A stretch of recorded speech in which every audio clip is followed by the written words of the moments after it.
시간 함께 하신 하나님 말씀 요한계시록 12장 요한계시록 12장 13절로 17절까지 말씀입니다. 요한계시록 12장 13절로 17절. 용이 자기가 땅으로 내쫓긴 것을 보고 남자를 낳은 여자를 박해하는지라. 그 여자가 큰 복수의 그 아이를 받아 남자 자기 곳으로 나아가 거기서 그 뱀의 낯을 피하여 한때와 두때와 반때를 양육하되 여자의 뒤에서 뱀이 그 입으로 물을 강같이 토하여 여자를 물에 떠내려가게 하려 하되 땅이 여자를 보아 그 입을 벌려 용의 입에서 토한 강물을 삼키니 용이 여자에게 분노하여 돌아가서 그 여자의 남은 자손 곧 하나님의 계명을 지키며 예수의 증거를 가진 자들과 더불어 싸우려고 바다 모래 위에 서 있더라. 아멘. 주의 사랑의 들에 헤매어서 살아가는 우리 모든 성도들 되시기를 주님의 이름으로 축원드립니다. 서울대 국문학과 명예교수이고 신박목을 장로에 받아들인 박동규 장로라는 분이 있습니다.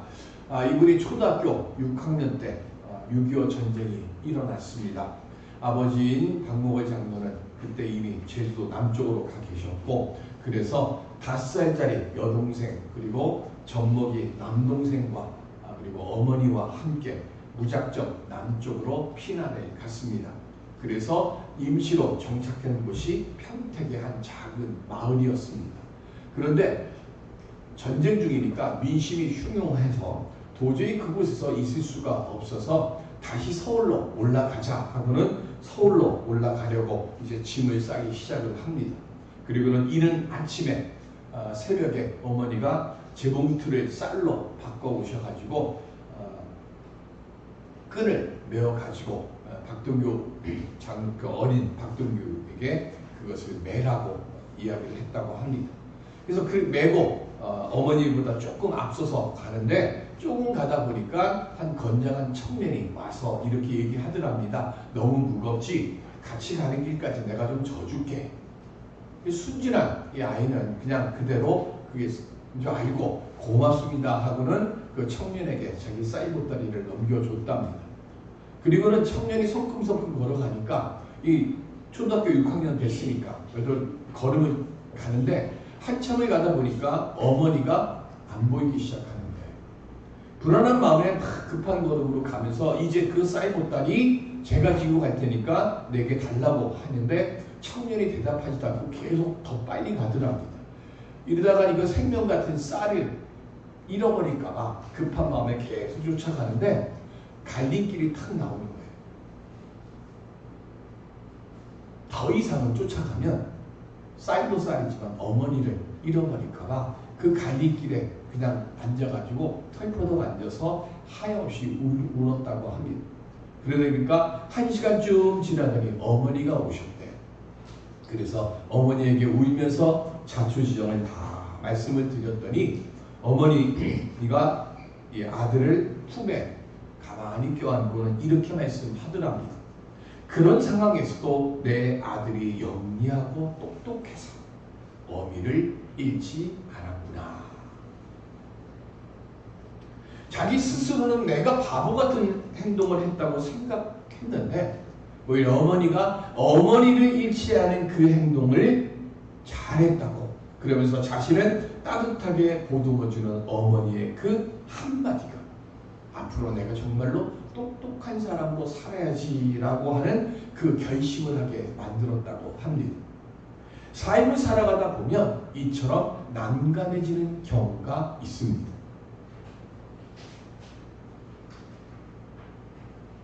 잘못된 판단이 될 수도 있고요. 아니면 욕심 때문에 그럴 수도 있고요. 아니면 마귀나 사단이 와서 내가 쥐고 있는 이 무언가를 빼앗아 가거나 잃어버리게 하거나 없애려고 할 때 그때 우리는 어떻게 할까요? 지키려고 애를 쓰죠. 그런데 갈림길이 나왔습니다. 더 가면 어머니를 잃어버릴 상황이 오게 됩니다. 그때는 어떻게 해야 될까요? 잃어버리는 게 낫죠. 그리고 그 자리에서 어머니 오실 때까지 기다려 기다려야죠. 믿음의 모습도 똑같습니다.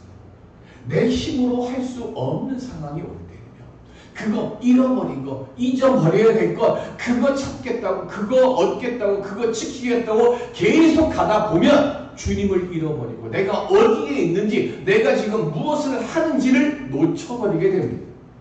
그래서 우리에게 있어 중요한 것은 내 믿음의 자리를 지키고 주님을 찾고 주님을 기다리며 말씀 속에서 길을 찾아가는 모습이, 그게 성도의 모습이에요.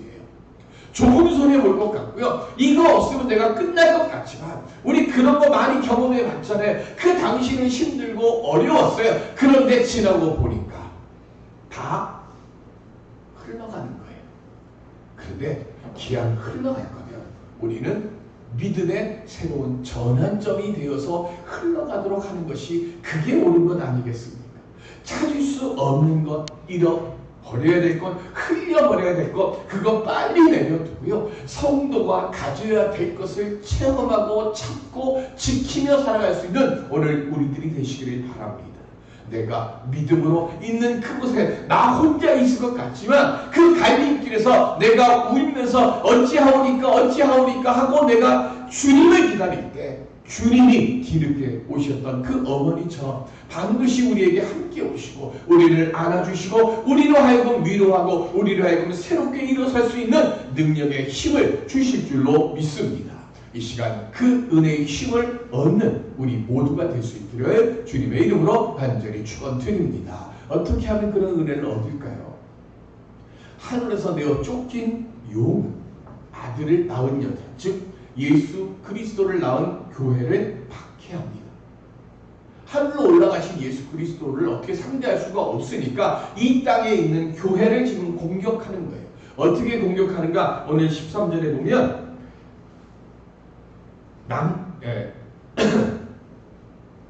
여자를 박해하는지라 이렇게 시작해요. 여기 박해하다라고 하는 말은 히브리어로는 나다프입니다.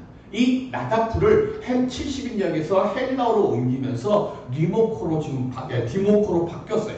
근데 이 디모코라고 하는 이 말의 뜻이 뭐냐면 뒤쫓다 추적하다예요.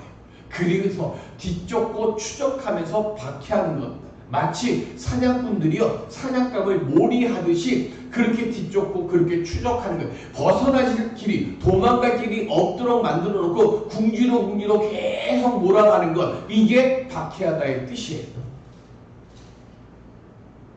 이렇게 숨 쉴 수 없이 박해를 당하니까 14절에 독수리의 두 날개를 받아서 광야 자기 곳으로 날아갑니다. 독수리의 두 날개는 뭘까요? 출애굽기 19장 4절. 출애굽기 19장 4절. 시작. 내가 애굽 사람에게 어떻게 행하였음과 내가 어떻게 독수리 날개로 너희를 업어 내게로 인도하였음을 너희가 보았느니라. 아멘. 독수리의 이 날개라고 하는 것은 하나님께서 자기 백성에게 주신 구원의 은혜를 상징하는 거예요. 이게 독수리 날개예요. 여자, 즉 교회는 그렇게 하나님께서 보호하시는 거예요.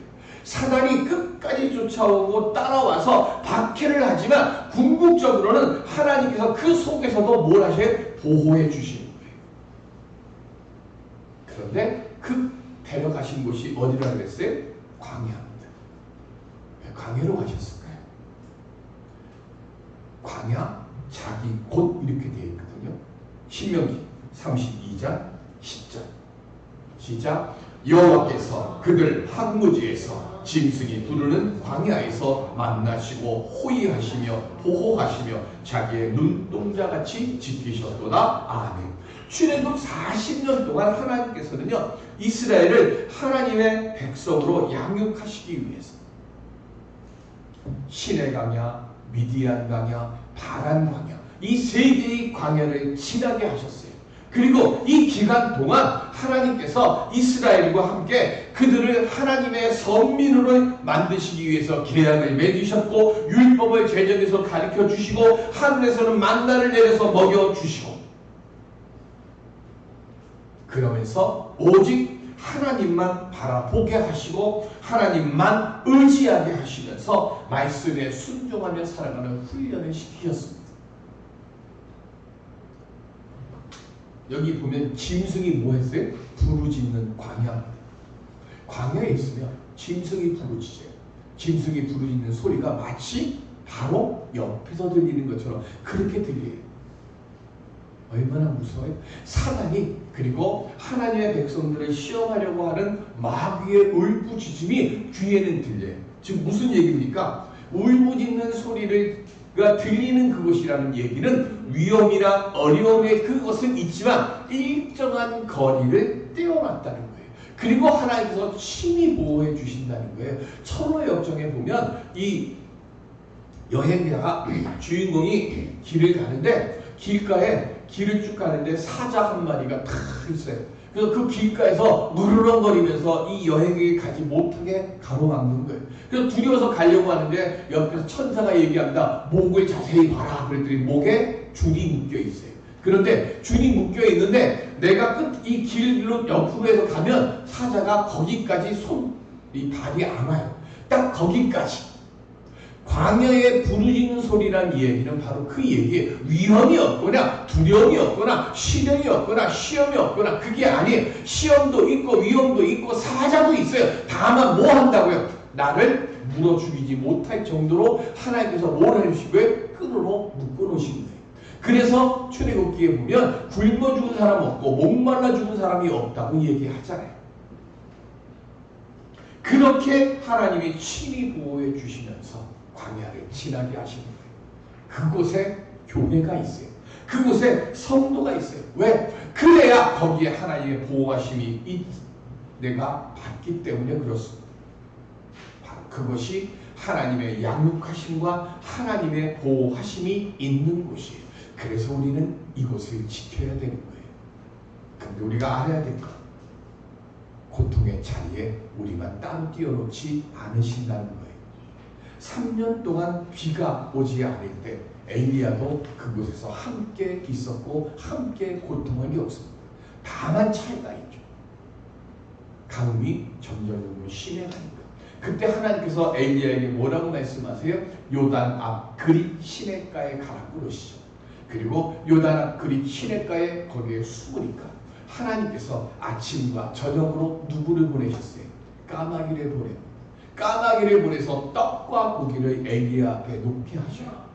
그리고 그 시냇물을 먹으며 엘리야는 견디게 됩니다. 고난의 자리에 함께 있기는 하지만 마귀의 공격에 해를 당하지 않도록 하나님께서 보호하시는 거예요. 그게 광야의 의미입니다. 광야에 또 다른 의미가 있습니다. 이사야 40장 3절 시작. 외치는 자의 소리여 이르되 너희는 광야에서 여호와의 길을 예비하라. 사막에서 우리 하나님의 대로를 평탄하게 하라. 아멘. 바벨론 70년 포로 생활을 지냈습니다. 그리고 70년 포로 생활을 마무리해요. 그런데 예루살렘으로 돌아오는데 어디로 옵니까? 어디로 온다고 그랬어요 지금? 광야에서 뭐 하라고요? 여호와의 길을 예비하라고 했습니다. 출애굽할 때도 광야에서 지냈습니다. 그리고 이제 다시 두 번째 출애굽, 바벨론 유수를 끝내고 예루살렘으로 되돌아오는 그 길에도 지금 뭐 하라고요? 광야로 돌아옵니다.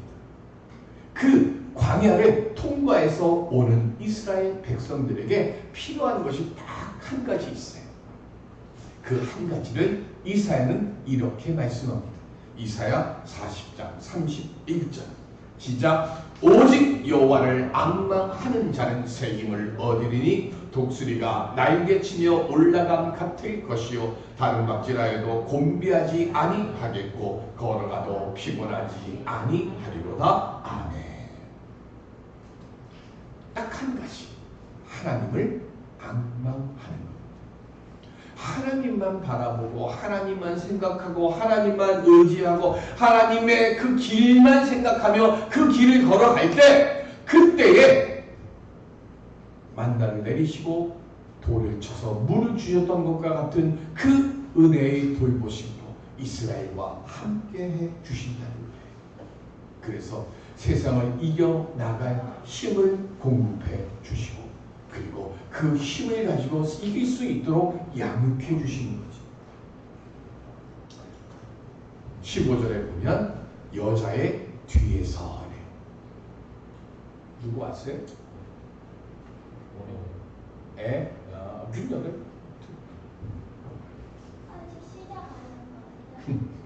들어와 이리 와.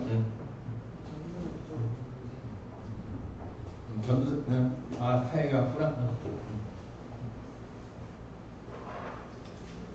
뱀이 입으로 물을 강같이 토한다 그랬어요. 마귀가 공격할 때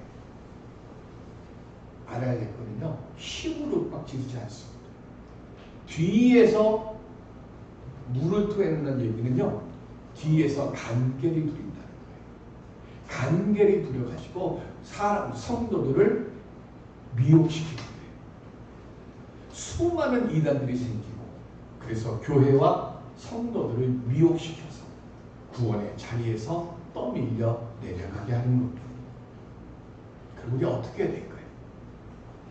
16절에 보면 땅이 입을 벌려 강물을 삼킨다고 했습니다. 이게 무슨 뜻인가 하면 고라와 다단의 얘기입니다.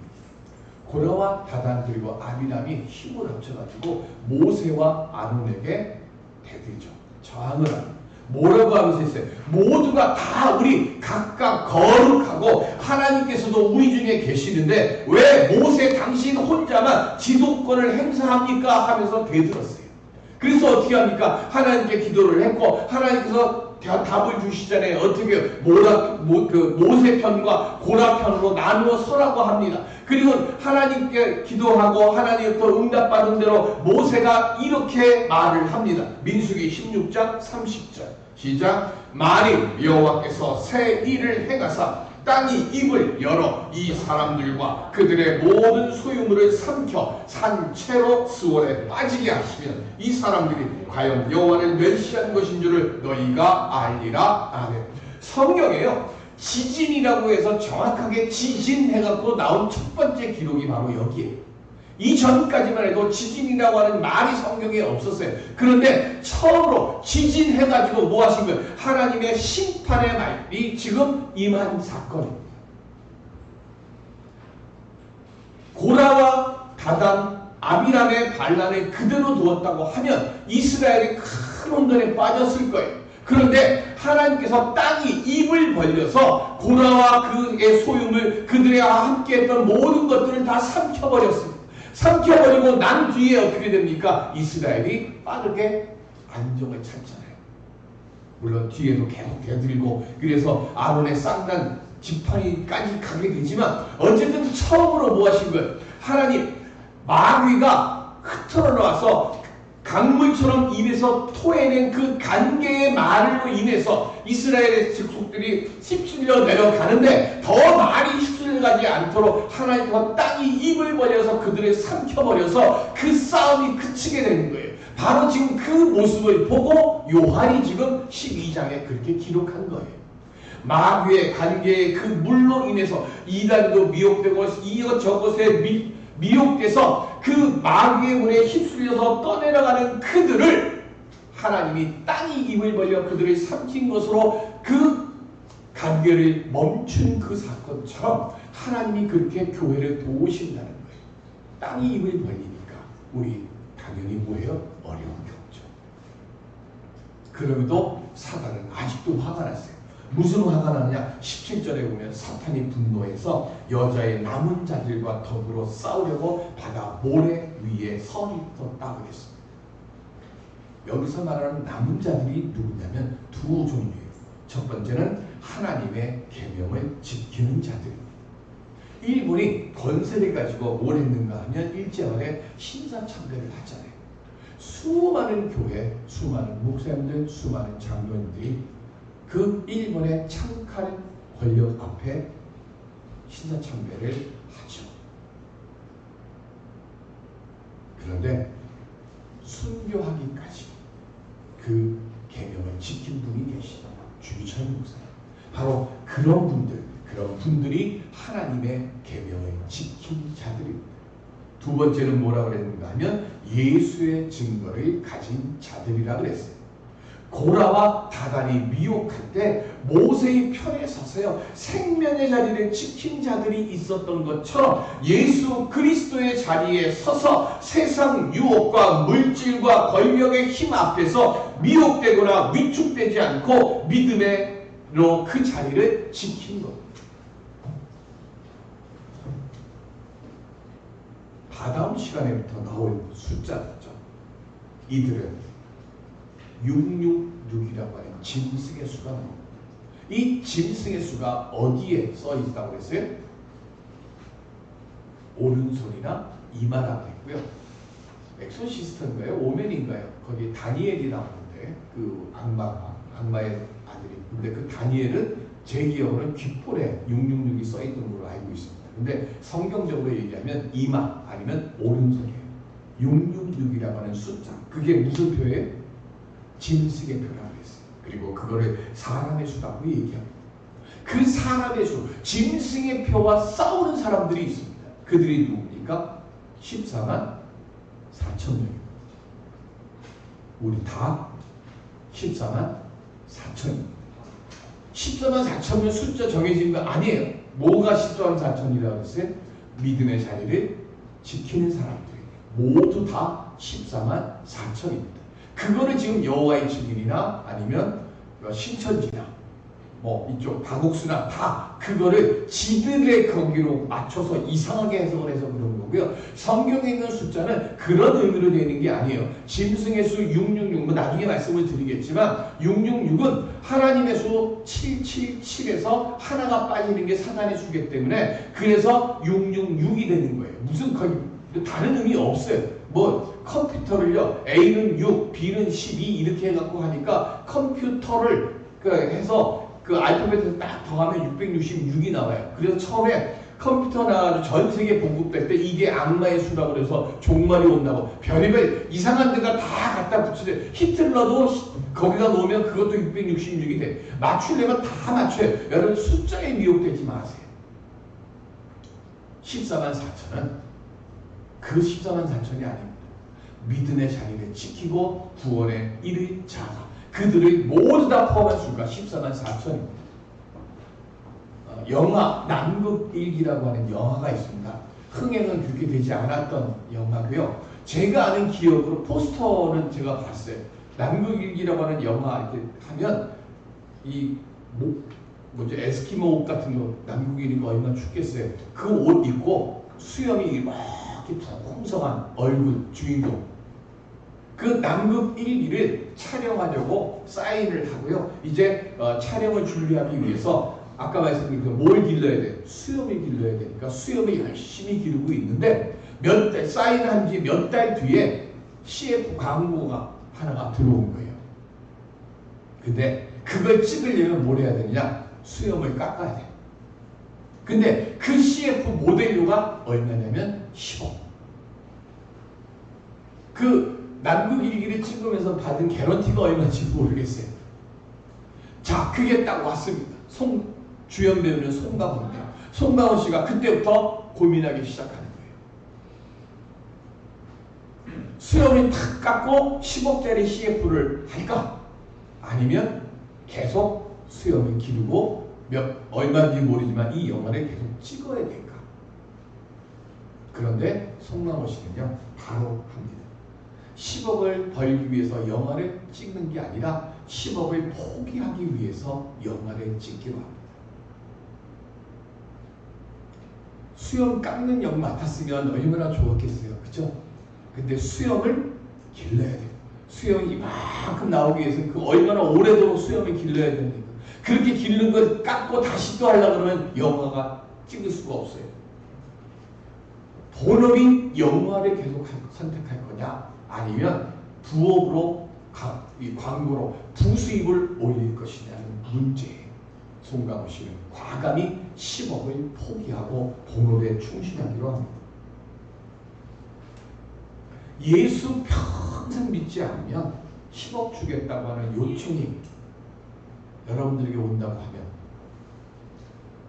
전 믿습니다. 여러분들 다 아예 10억을 왜 받냐고 나 예수 믿는다고 할 거라고.